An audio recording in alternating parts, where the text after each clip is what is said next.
Olá pessoal, então hoje dando início à nossa disciplina de patologia geral, nós vamos falar um pouco sobre a disciplina em si, né, e fazer uma introdução à patologia, né, de forma mais abrangente e mais geral, tá?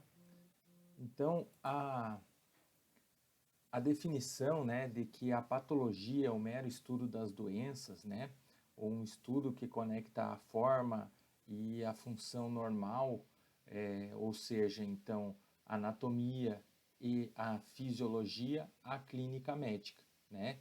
Então, é um estudo mais completo, né? É uma disciplina um pouco mais ampla, né? Que faz esse apanhado aí da anatomia, a histologia, né? Os tecidos também vão entrar aqui, junto com a fisiologia, né? Então, a gente vai ver tudo que é normal nessas disciplinas. Aqui na patologia a gente vai ver algumas alterações, principalmente na patologia geral.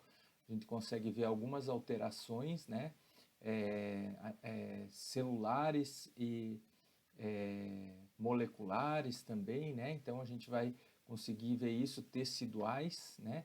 E entender como isso afeta um pouquinho lá na clínica médica, né? Então nas duas patologias, tanto na patologia geral quanto na patologia especial, elas têm essa abordagem aí, tá?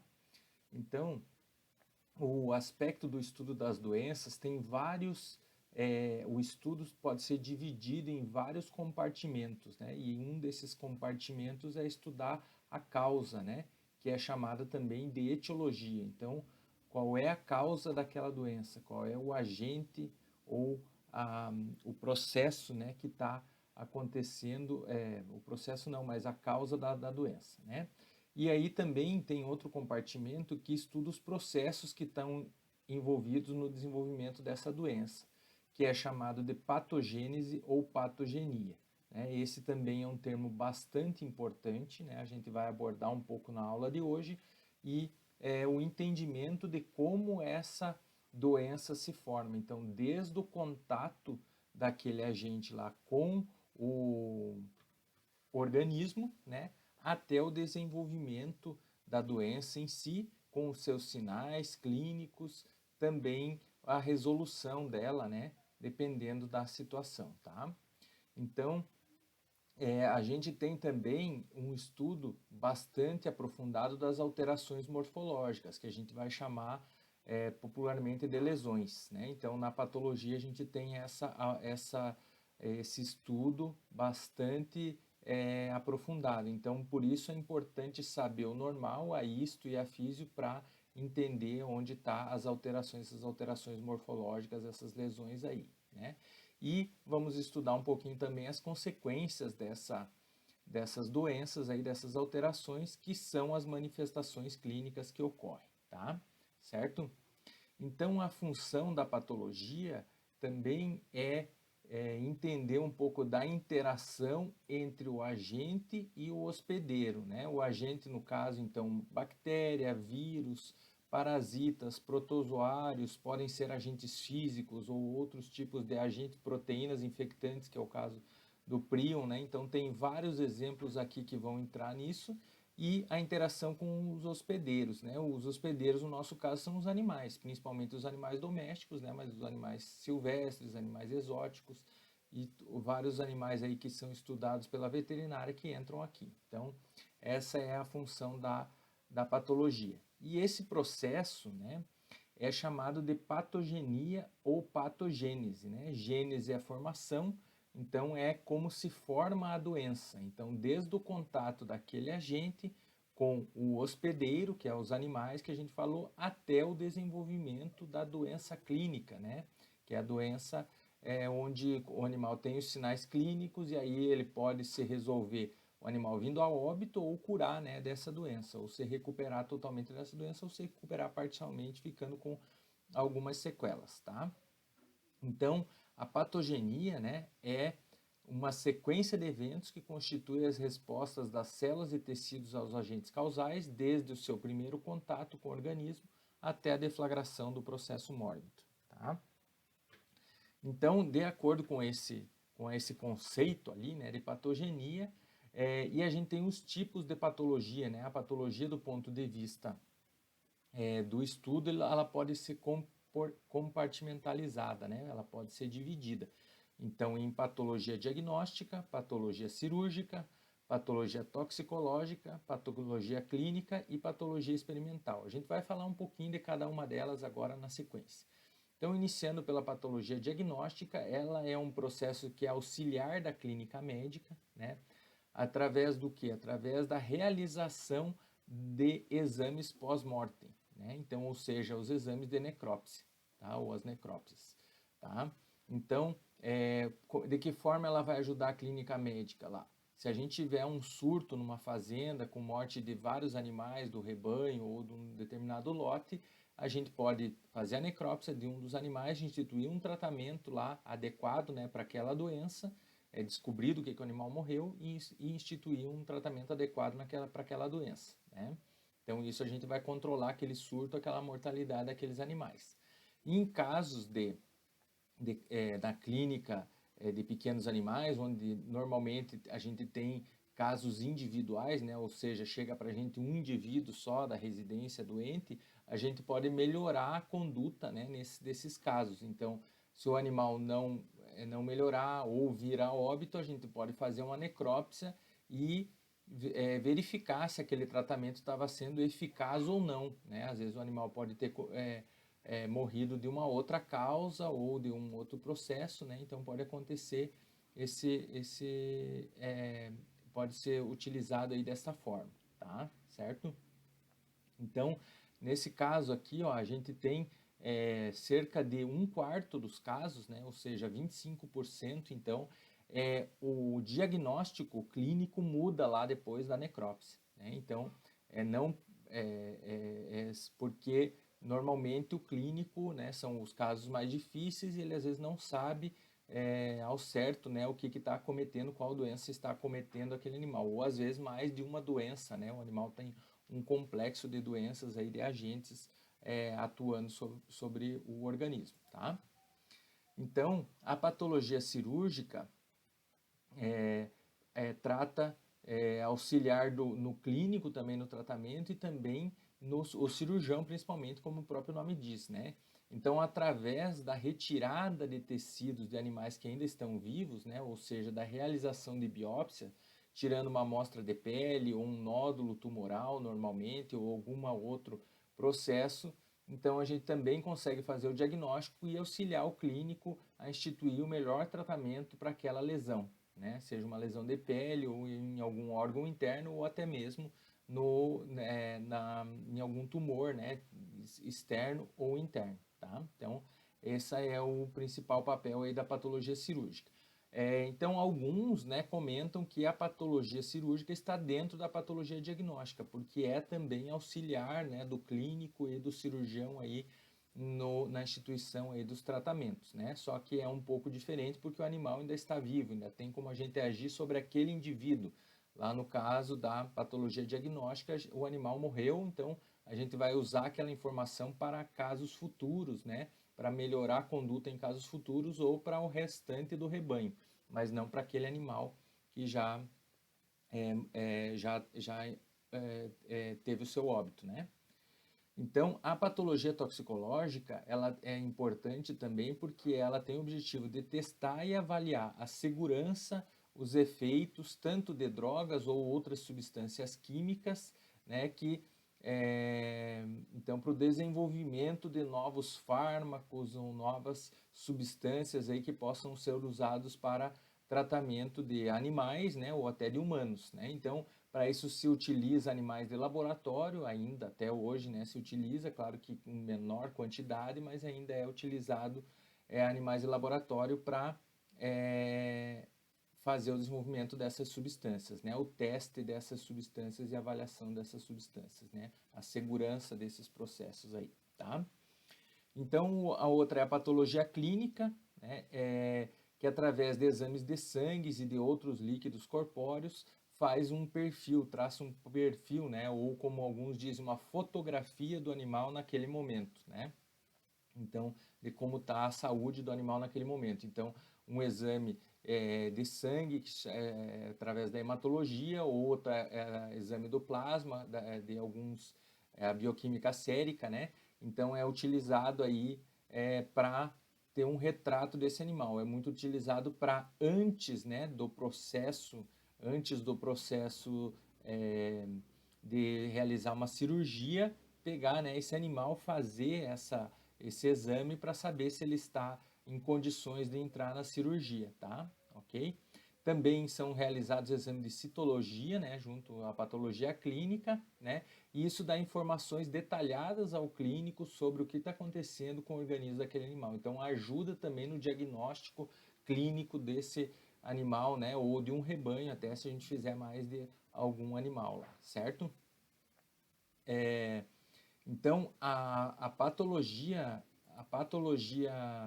experimental, que é a última, né, ela é utilizada para entender como que os tecidos, as células e até as moléculas, né, se alteram, qual é o mecanismo, né, de alteração desses nas doenças, tanto doenças humanas quanto doenças em animais, né? Então tem duas áreas muito importantes aí que nos últimos anos cresceram bastante, que é a biomedicina e a engenharia biomédica, que tem como base, né, ou vamos dizer assim, como principal função, entender esses processos, esses mecanismos aí, né? Então, entender os mecanismos das doenças, né? Então, a patologia experimental na veterinária também, né, tem bastante importância, obviamente, mas nessas outras duas áreas aí se utiliza bastante, tá? Então, a patologia experimental é uma ciência relativamente nova, né? Mas onde, né, há muito tempo se descobriu muitas doenças, mas ainda até hoje tem várias doenças aí para se descobrir todo o mecanismo, né? De algumas só se sabe parte dela, né, desse mecanismo, como é que ocorre, tá? Então, por definição, a patologia é a ciência médica e a especialidade prática que diz respeito a todos os aspectos da doença, mas com especial referência à natureza básica, às causas e ao desenvolvimento das condições anormais, bem como as mudanças estruturais e funcionais resultantes dos processos da doença, né? Então, essa é uma definição que está no dicionário médico Stedman. Então, vejam que aqui ele fala de estrutura e função normal, né? A alteração que ocorre nisso. Então, por isso a importância da gente saber a estrutura normal, né? Certo? Então, já que a gente definiu patologia, a gente tem que definir também doença, né? Então, qual é a definição de doença? É qualquer desvio ou interrupção da estrutura e função normal de qualquer parte, órgão ou sistema orgânico, ou a combinação desses do corpo, manifestada por uma série de sintomas e sinais característicos e cuja etiologia, patologia e prognóstico podem ser conhecidos ou desconhecidos. Vejam, eu falei antes que tem partes, né, que a gente conhece, outras partes que não, e o prognóstico, né, também, que é muito importante para o clínico, né, a ajuda do clínico com o patologista lá determinar um prognóstico, né, para aquele animal, se ele vai, principalmente na patologia cirúrgica, né, se ele vai sobreviver ou não àquela doença, né? Então, seria uma alteração da estrutura normal, que são as lesões, e função, sendo essas alterações clinicamente aparente ou não, né? Então, esse é a doença. Então, pode ser uma doença, por exemplo, subclínica, onde clinicamente a gente não vê, mas esse animal está doente. Um exemplo bem clássico aí é a mastite, né? Que ela pode ser subclínica, a inflamação da glândula mamária, que dá nas vacas leiteiras, né? Um processo onde a gente pode não ter alterações clínicas, tá? E o animal já ter algum, né? Obviamente que num teste, num processo lá a gente encontrar, né? Aquele quadro da mastite, tá? Então, outra alteração que é importante é a patogênese, né? Que é o mecanismo de desenvolvimento de uma doença desde o seu início até as suas manifestações celulares e moleculares. Então, é todo o início e a evolução da doença. Então, desde lá do contato, né, do agente com o hospedeiro, até toda a sua evolução. Então, como que essas alterações vão ser relacionadas aos sinais clínicos nos diferentes estágios da enfermidade, ou seja, no início, no meio e no final da enfermidade. E como que o clínico vai proceder clinicamente de uma forma apropriada, né, nesse processo. Então, isso aqui é importante entender, esse conceito de patogênese, né, é muito importante aí para a gente não confundir com lesões, com outras coisas. Então, é todo o processo da doença, né? A patogênese é todo o processo da doença, inclusive período de incubação e alguns outros termos que vocês vão aprender aí ao longo do curso, tá? Certo?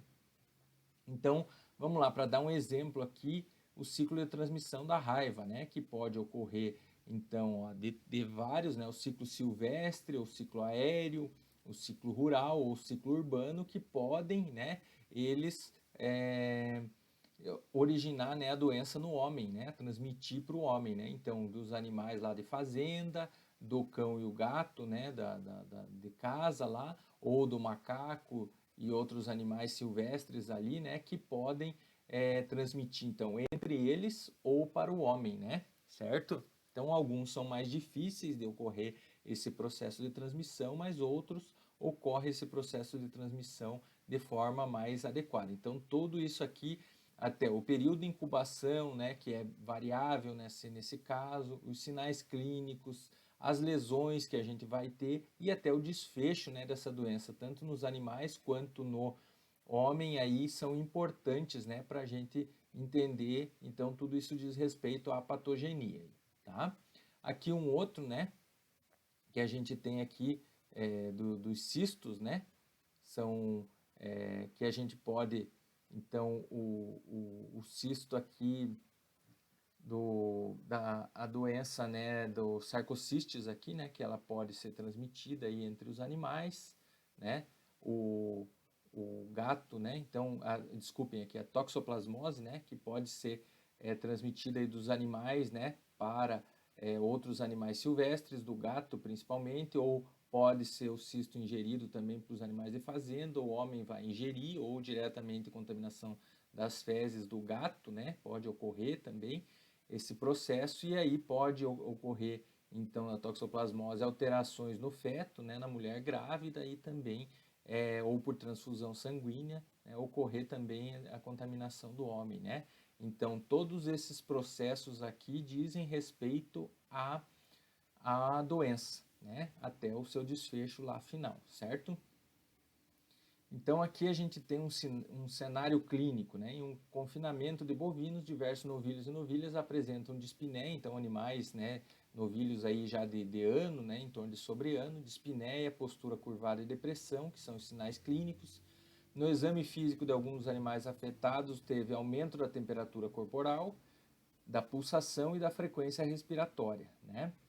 Quando o clínico lá foi fazer a auscultação com o estetoscópio, né, do tórax, ele viu a ausência do fluxo aéreo respiratório na região cranial do tórax, associado a um processo de crepitação e de sibilo, que ocorreu em outros campos pulmonares. A crepitação é aquela bolhas, né, como se fosse bolhas estourando. Então, aquela ronquidão assim parecendo que tem líquido junto ao ar que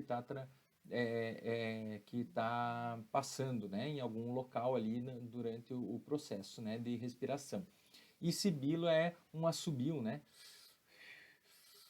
Então, a dificuldade do ar passar naquele local, né? Então, para quem não fez, né, a semiologia lá, vai ver isso logo em seguida, né? Mas só explicando aqui brevemente, tá? E qual foi o diagnóstico do clínico? O clínico chegou à conclusão que aquilo é um processo de broncopneumonia. E um desses animais estava muito doente, ele resolveu levar para um exame pós-mortem, né, ou um exame de necrópsia. E lá foi detectado pelo patologista que os lobos crânios ventrais dos pulmões estavam com coloração avermelhada, escura e firme, com a cobertura de fibrina na superfície do órgão, né, que seriam as lesões macroscópicas, né, e também tinha um diagnóstico, né, macroscópico aí de broncopneumonia crânio-ventral, fibrino purulento, que tinha fibrina e purulenta, que quer dizer que tem pus, aguda severa.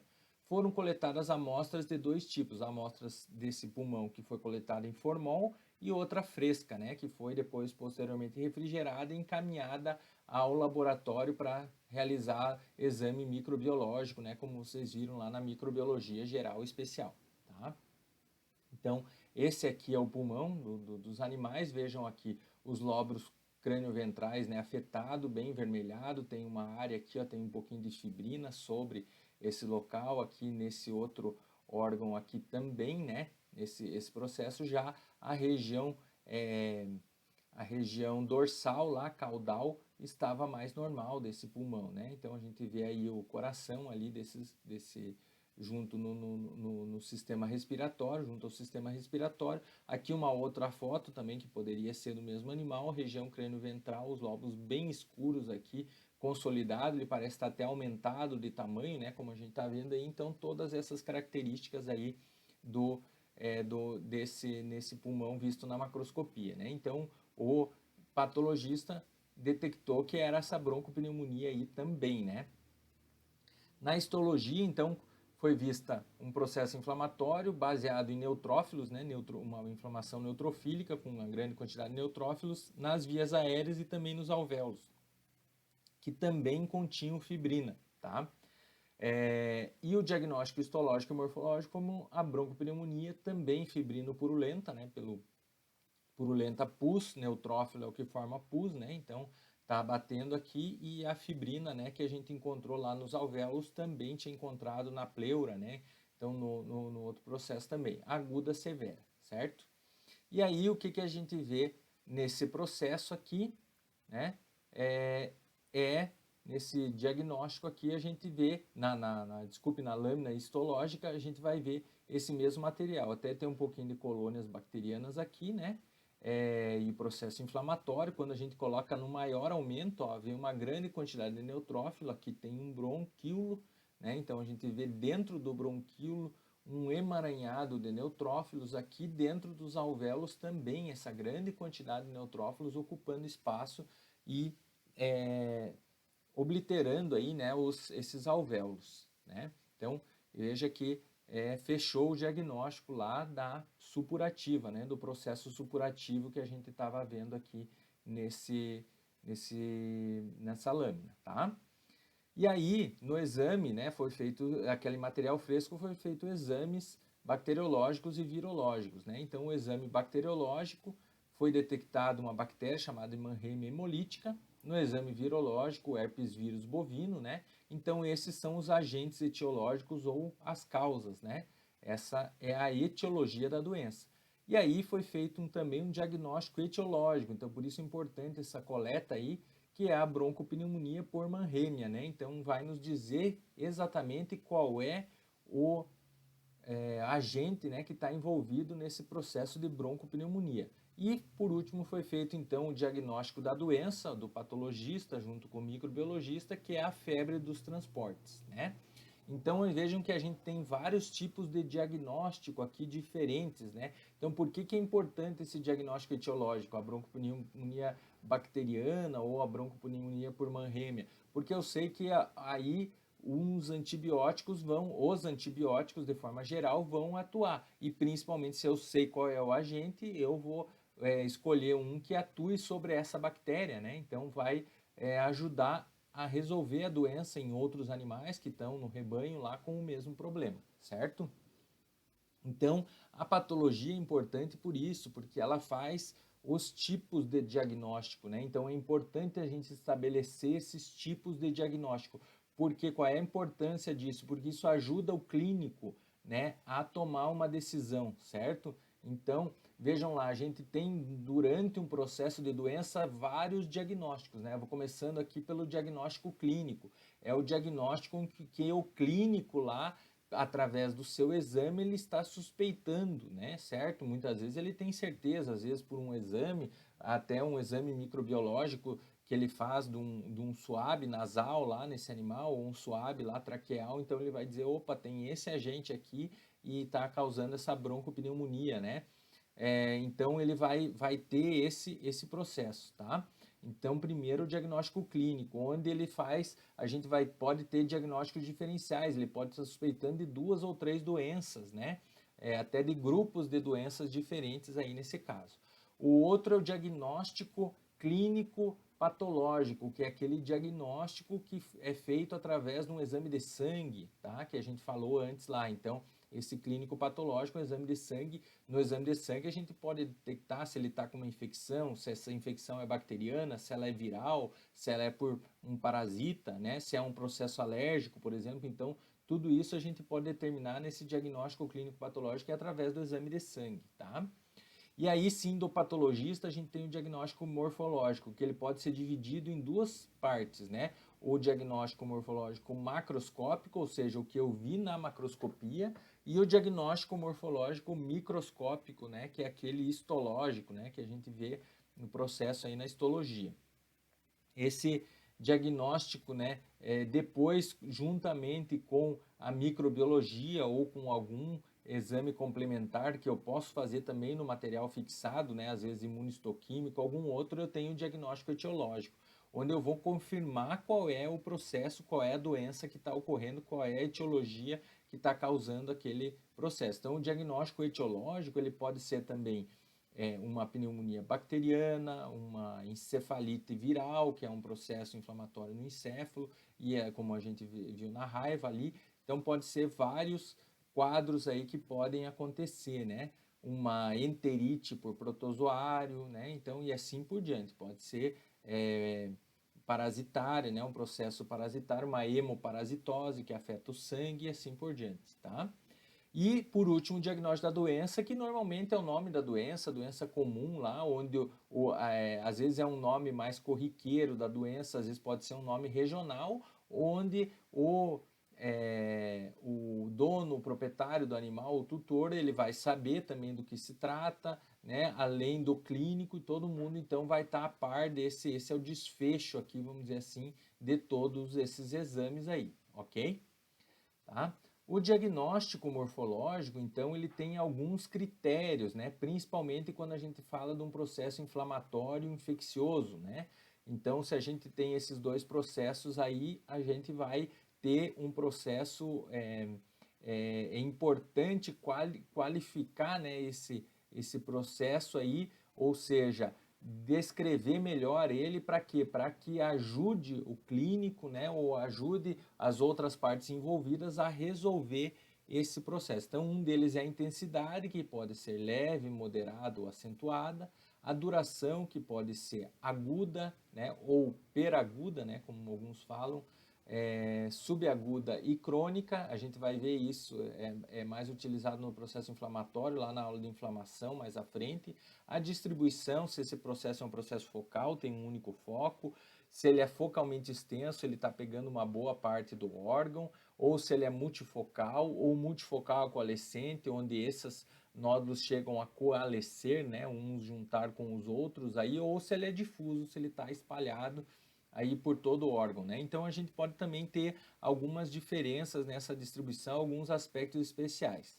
A localização, né, que normalmente a gente nomeando aí o órgão ou o tecido que está afetado, a natureza desse processo, né, que pode ser uma doença degenerativa, uma doença inflamatória ou uma doença neoplásica, né? Os processos inflamatórios, normalmente, eles perfazem mais ou menos aí 60 até 70% dos diagnósticos, né? Então, é importante fazer esse diagnóstico morfológico bem feito, né? Nesse processo inflamatório entra todos esses qualificantes aqui, né? Então, é importante esse processo, sendo que os outros de 20 a 30 aqui são divididos meio a meio, mais ou menos, nos processos degenerativos e processos neoplásicos, tá? Então, essa é a importância aí do diagnóstico morfológico. E por que fazer um diagnóstico morfológico? E por que ele tem que ser bem feito, né? Vamos dizer assim, ao final a gente saber qualificar esse processo. Por quê? Porque o objetivo de se estabelecer esse diagnóstico aí é dar um prognóstico, né, para o clínico, ou seja, principalmente daquele animal que a gente recebeu a biópsia, ou dos outros animais do rebanho, dos outros animais lá de um criador, de um canil, por exemplo, né, um gatil que tá com problema. Então, ele quer saber, os outros animais vão sobreviver, vão todos morrer, vão ter que ser sacrificados, é uma doença que a gente tem que controlar aí, qual é o processo, né, nesse aí. Então, o prognóstico ele pode variar de bom ou excelente, ele pode ser reservado ou ele pode ser ruim também, né?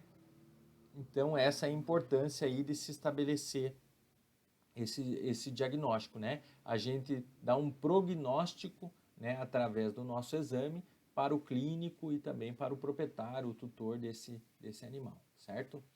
Então, a patologia geral, ela estuda as respostas básicas celulares e teciduais, as agressões e lesões, sem restrição a órgãos, sistemas ou espécies animais envolvidas. Essa área da patologia é uma das mais complexas, né, de estudo, está em rápida ascensão no campo das ciências naturais, né, e grande parte devido à disponibilidade e eficiência de novas técnicas de investigação. Né? Então, a patologia geral, que é o que a gente vai ver nesse semestre, vai estudar isso, né? Certo? Vai estudar independente da espécie, a gente vai entender como é que é os mecanismos que estão agindo naquela célula ou tecido. Já a patologia especial, que a gente vai ter no próximo semestre, é a patologia que estuda os sistemas orgânicos. Muitas vezes ela é chamada também de patologia sistêmica, né? E envolve o estudo sobre o modo de resposta de cada sistema orgânico ou lesões associada à doença específica. Então, ou seja, naquele a gente vai ver no sistema as doenças que afetam o sistema, por exemplo, digestório, dos bovinos, do canino, do felino e assim por diante, de cada espécie, né? A doença em si, com todos os seus aspectos, tá? Então, esse é a patologia especial que está encarregada de estudar isso aí. Então, o estudo da patologia, a gente tem que entender as alterações tanto macroscópicas e microscópicas, né? Então, tanto de células, tecidos ou órgãos, né? Entender a morfologia dessas lesões, né?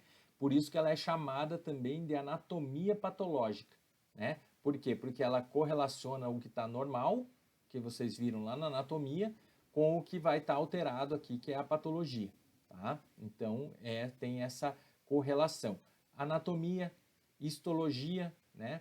E também a fisiologia, porque a morfofisiologia, né? Então, ou seja, é um processo aí que entende o tecido, o órgão, né, como normal, então anatomia, histologia e a função normal com aqui a função alterada e a morfologia alterada também, obviamente, que ocorre nos processos de lesão. Então, é o estudo da morfologia das lesões, como a gente falou. Então, é importante, né, a gente entender o que está normal e saber o que está normal para entender agora o que vai estar alterado aí na patologia, tá? A base da patologia, então, é a gente entender ou utilizar técnicas morfológicas. Como é que a gente vai usar? Quais são essas técnicas morfológicas, né? Então, basicamente, entender o que é normal e usar uma técnica de necrópsia, né? Um processo que vai ser utilizado de forma sistemática, né? Vamos dizer assim, para a gente fazer, não esquecendo nenhum órgão, então fazer toda a necrópsia desse animal, né? E utilizando aí todo esse processo, né, para não esquecer nenhum órgão, e não pular nenhuma etapa, então entender tudo o que está acontecendo naquele animal. Então, é, é um, é, a base da patologia, ela entra com um progresso no entendimento do mecanismo e do diagnóstico da doença. E podem ser utilizadas além dessas técnicas normais, né, técnicas morfológicas, que é a visualização de uma lâmina, semelhante ao que a gente vê lá na histo, e também a técnica de necrópsia, que é mais ou menos semelhante ao que a gente vê na dissecação lá da anatomia, né, ou pelo menos a localização dos órgãos ali, a retirada dos órgãos, né, claro que é mais rápida, não é tão detalhada como uma dissecação, e junto com as técnicas derivadas da biologia molecular, celular e molecular. Tá? Certo? Então, para se estudar, né, quais as ferramentas básicas para o estudo e a prática da patologia? A gente tem que sempre ter um pensamento aberto investigativo, então não é porque o proprietário falou que o animal comeu alguma coisa que a gente vai direto lá no estômago ou no intestino, né? A gente vai abrir o cadáver de forma sistemática, né? Vai abrir ele todo, vai observar todos os órgãos, né? Vai ter que ter a capacidade de observação, de observar outras alterações também. Esse animal pode ter um defeito de nascença, alguma outra coisa que pode ter corroborado com a morte dele, né? Então pode ter auxiliado na morte dele. Então isso é importante, tem que ter esse cuidado, né? Então, utilizar essas técnicas pós-mortem ou a técnica de necrópsia de forma cuidadosa e consistente. Então, utilizar uma técnica que a gente consiga realizar, né, de forma adequada, né, certo? Então, esse é o exame macroscópico, né? E junto com a macroscopia, a gente vai coletar esse material para fazer lâminas microscópicas e ver se as alterações microscópicas vão estar condizentes com o que a gente viu no exame macroscópico. Então, por isso que é importante descrever bem o que a gente está vendo na necrópsia, tá? E coletar de forma adequada. Não adianta dizer assim, eu tenho um órgão, metade está alterado e metade está normal, vou coletar da parte normal, né? Tem que coletar da parte normal e alterada, né? Então, para a gente ter essa amostra depois, né? E conseguir fazer uma boa lâmina e fechar um diagnóstico, né? Então, é importante utilizar todas essas ferramentas aí para a gente fechar o diagnóstico e conseguir auxiliar o clínico de forma adequada, tá? Então, quais são as técnicas que são utilizadas, né, para a patologia, né? O HE, que é a mesma lâmina que a gente vê lá na histo, né, que é a hematoxilina e eosina. A gente pode utilizar outras ferramentas chamadas de histoquímica. O que que é? Que é a química dos tecidos. A gente pega uma lâmina que tem o tecido e vai colocar ali corantes, né, ou substâncias que vão corar determinadas coisas que a gente quer ver, ou determinadas substâncias, determinados processos que a gente quer ver, como, por exemplo, o cálcio, o ferro ali, ou colágeno, né, em alguma outra situação que tem alguma deposição de material no tecido. Então, com essa histoquímica, a gente consegue visualizar isso, né, mucosubstâncias e assim por diante, né, identificar alguma célula de forma mais adequada ou mais evidente para mim ter conseguir entender, né, qual é o processo que está ocorrendo ali no tecido. O outro é chamado também de imunistoquímica, né, que é utilizar anticorpos contra proteínas, né, do tecido ou contra agente etiológico que possa estar no tecido para me marcar esse material. Então eu marco através desse anticorpo contra um agente, por exemplo, contra o vírus da raiva, para mim ver se tem o vírus da raiva lá naquele tecido. Ou se eu quero ver se aquela célula, por exemplo, que estou suspeitando de um tumor, é uma célula tipo macrófago ou tipo linfócito, né? Então eu posso utilizar um anticorpo que marca esse tipo de célula para mim visualizar ali, ou até um processo inflamatório, identificar melhor um processo inflamatório ali naquele tecido, né? Posso utilizar também aí, são técnicas acessórias, né? O exame em cadeia da polimerase, né? Que é o PCR, a microscopia eletrônica, né, eu posso utilizar em alguns casos aí para mim identificar alguma alteração mais sutil que está ocorrendo, né, ou maior na célula, mas que eu consigo ver só nas organelas, né, dessa célula aí. E também, mais recentemente, umas técnicas chamadas de microarranjo de DNA. O que que é isso, né? São screenings, né, vamos dizer assim, né, onde se faz vários genes do animal para ver se estão alterados, né, se estão superexpressos ou subexpressos, né, se estão mais expressos ou menos expressos. Então se faz um painel para ver tudo que está alterado ali naquele animal, se ele vai ter predisposição a ter uma doença ou se ele já está tendo também alguma doença dessas aí. Então isso já tem bastante para animais de laboratório, que são bastante utilizados aí em experimentação, mas também está sendo bastante utilizado aí nos animais, né, de companhia. Então, cachorro, hoje em dia, gato já tem esses microarranjos de DNA aí para se detectar doenças, né? E para humano também, nem se fala, já tem esses processos aí, tá? Então, na aula de hoje seria isso, pessoal. Tá? Então, vamos lá no Moodle, fico à disposição, né, se alguém tiver alguma dúvida, e até a próxima.